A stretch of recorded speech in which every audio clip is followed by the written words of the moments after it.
கிட்டத்தட்ட அந்த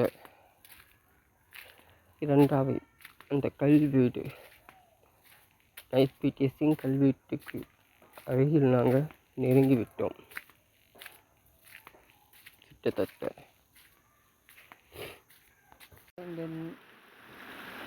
ஐபிடிஎஸ் இந்த இதில் வந்து இந்த புதுசு வீட்டுக்கு கீழே இந்த கீழே வீடியோ பார்த்து இந்த ஆற்றை தான் இன்றைக்கி இதில் பார்க்க போகிறோம். பாருங்க, இதில் தான் ஆற்றை வந்து குளிச்சுட்டு செஞ்சு போகலாம். இது வந்து ஒரு ஓரமாக தான் இருந்தாலும் இது பொறுத்த அதுக்காக வந்து குளிப்பாங்கன்னா ஒரு கான்மணி.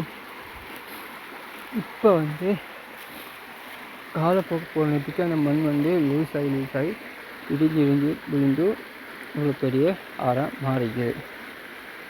இதுதான் NIPTSன் சிறிய ஒரு வரலாறு.